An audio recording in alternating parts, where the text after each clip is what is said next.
Assalamualaikum warahmatullahi wabarakatuh. Halo teman-teman, kita lanjutkan untuk perkuliahan statistika pendidikan ya. Kali ini akan membahas tentang uji korelasi.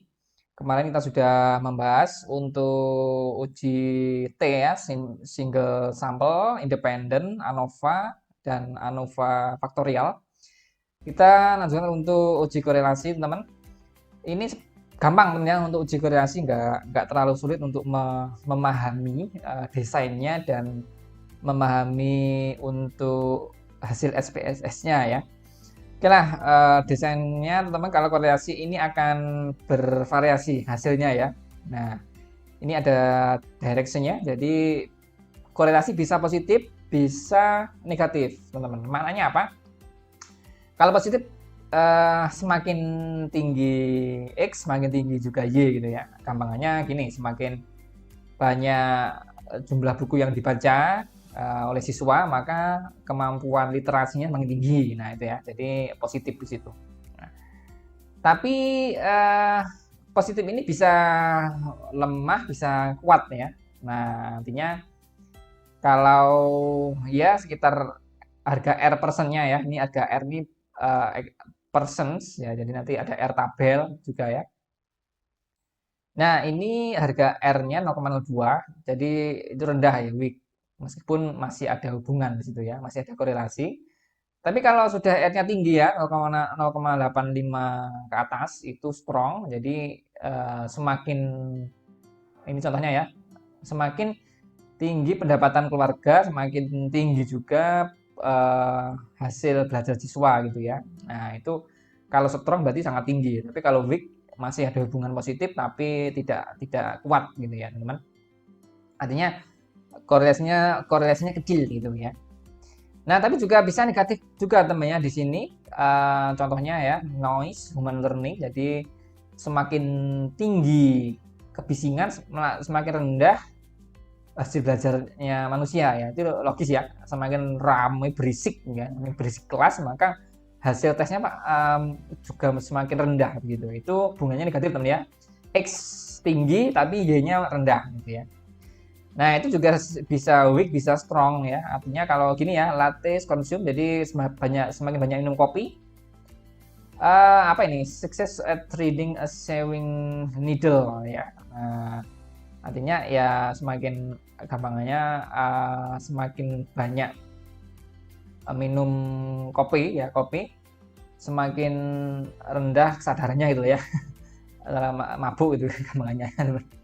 Ya gampangannya nggak masalah, yang penting kita bisa memahami bahwasanya kalau positif itu X tinggi Y tinggi, kalau negatif X tinggi Y rendah ya, tergantung untuk strength-nya, weak atau strong-nya. Oke, nanti teman-teman kita bisa memahami dengan persennya ya, harga R-nya. Nah ini juga kita bandingkan dengan harga R tabel, sama teman untuk langkahnya ya.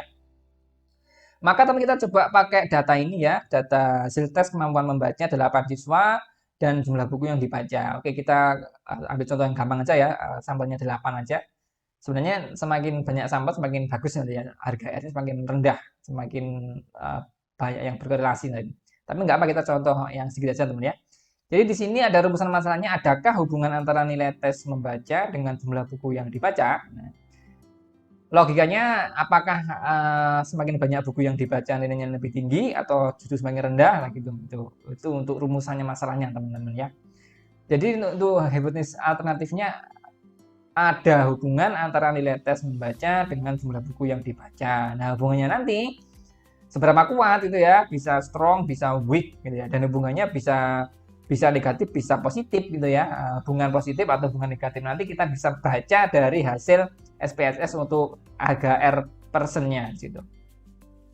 Nah teman, untuk langkah-langkah uji korelasi itu tidak berbeda jauh dengan langkah uji T maupun ANOVA ya. Pastikan data sudah normal dan homogen melalui uji normalitas dan homogenitas ya. Kita nggak membahas di sini, kita sudah asumsikan aja ini datanya normal dan homogen. Kemudian bandingkan R hitung dan R tabel ya. Semua seperti ini, ada T hitung T tabel, F hitung F tabel, ini ada R hitung R tabel. Kalau kalau nanti R hitungnya lebih tinggi daripada R tabel, maka HA diterima. Ya, artinya signifikan, ada korelasi. Nah, nanti kita tinggal cek korelasinya positif atau negatif dan seberapa kuat di situ. Tapi kalau R hitung lebih kecil daripada R tabel berarti tidak signifikan teman-teman ya. Sudah kita nggak lagi menganalisis apakah itu kuat atau enggak, positif atau negatif. Kalau sudah nggak signifikan ya udah berarti tidak ada korelasi gitu teman-teman ya. HA ditolak tadi. Kemudian teman kalau nanti ada hubungan ya, ada korelasi, kita perlu menginterpretasi arah korelasinya positif atau negatif dan kekuatan korelasinya strong atau weak begitu teman-teman ya. Oke teman, kita langsung praktek ya untuk SPSS. Silakan dibuka SPSS-nya. Oke teman, kita sudah membuka SPSS ya. Untuk datanya kan ada dua ya, jumlah buku ya, jumlah. Oke, nah nilai dulu nilai tes gitu ya, nilai tes dengan jumlah buku. Pastikan teman kalau spasi pakai underscore ya, karena SPSS nggak bisa membaca spasi ya, harus ada underscore-nya. Nah teman, kita sudah memasukkan variabel view-nya ya, nilai tes dan jumlah buku. Kemudian kita sudah masukkan data view-nya ya, tinggal dimasukkan saja teman, nilai tes. Di sini tinggal di copy dari Word-nya atau dari apa gitu teman ya. Kemudian untuk jumlah buku yang dibaca, teman langsung copy juga, tapi di sampingnya ya. Nah, jumlah buku di sampingnya. Nah, jadi kita nggak perlu kode-kode, kode 1, 2, 3 kayak ANOVA maupun UJT ya. Langsung kita kerjakan. Nah, teman setelah ini kita langsung klik analyze, kita langsung cari yang correlate ya. Nah, di variat ya, karena ada dua variabel ya, teman, yang kita bandingkan di sini. Nah, teman-teman di sini ya variabelnya langsung aja dimasukkan ya, nilai tes dan jumlah buku ya, karena variables ada lebih dari satu ya, masukkan saya di sini. Sudah persen bener optionnya. Oke, ini mungkin nggak usah ini. Nah, teman langsung tutel ya, tutel dan kemudian person ya, correlation coefficient, semua masukkan di variabel, klik OK begitu teman-teman. Oke teman ya, kita sudah ketemu, nggak sulit kan ya, gampang kalau ini ya, ketemunya data ini correlationnya.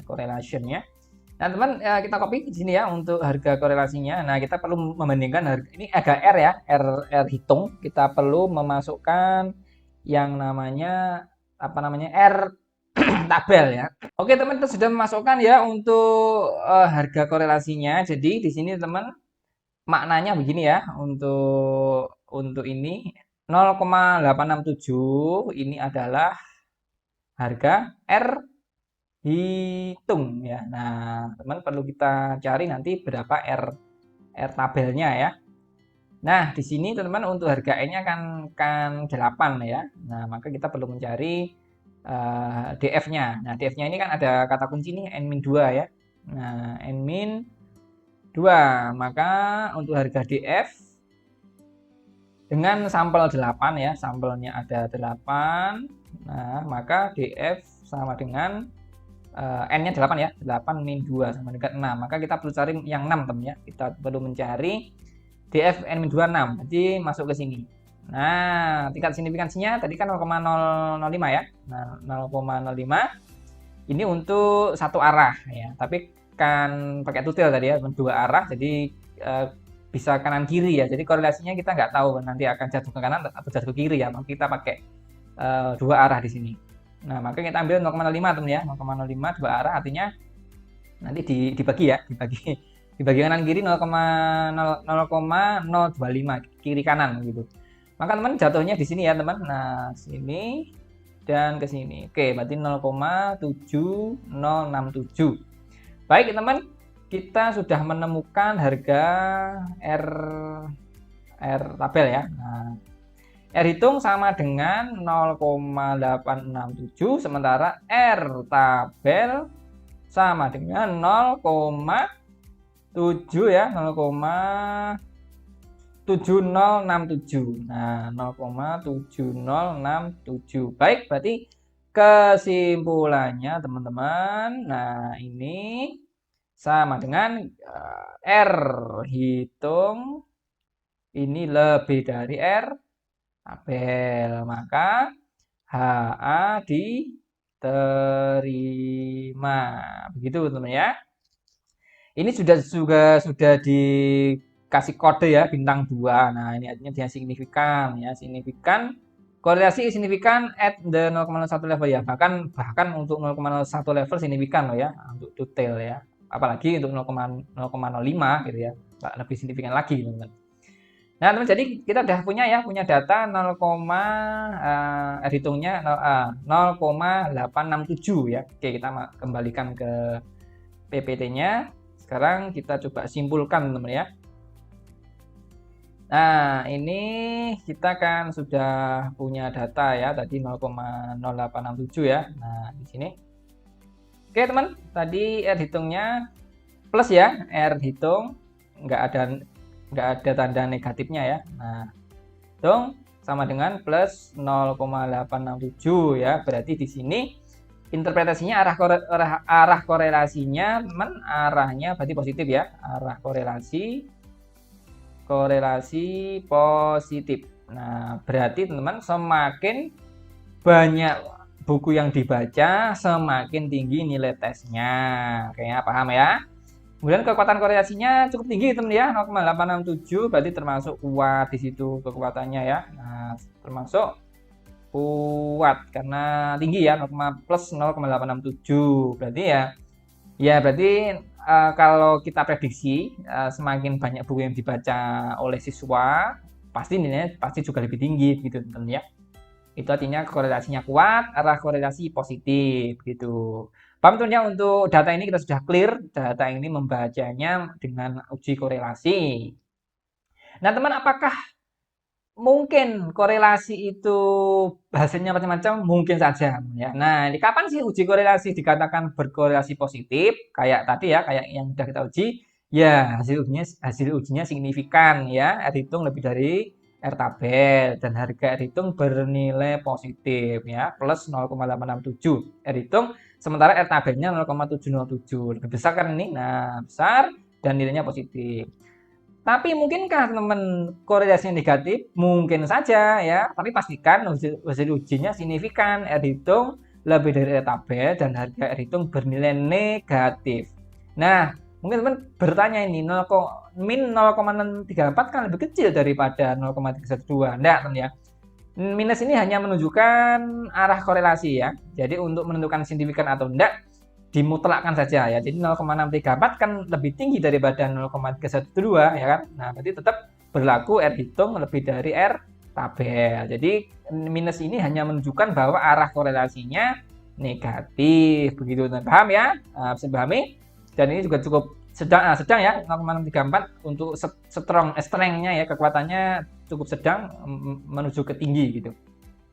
Nah, teman, mungkinkah korelasi dikatakan tidak signifikan atau tidak berkorelasi? Ya, mungkin saja ya, jika R hitung lebih kecil daripada R tabel ya, terlepas harganya R hitung itu positif atau negatif. Contohnya begini, teman ya. R tabelnya 0,312, ternyata R hitungnya 0,234 positif ya.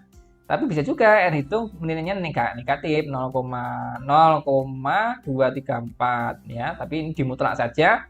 Keduanya lebih kecil untuk R hitungnya daripada R tabelnya, maka teman ini tidak berkorelasi ya, meskipun arahnya ada ya, plus sama minus di sini. Nah, paham, teman? Jadi tiga kemungkinan ya, banyak kemungkinan hasil uji korelasi ya. Teman-teman tinggal bisa memaknai untuk hasil SPSS-nya gampang. Kalau korelasi nggak terlalu sulit ya.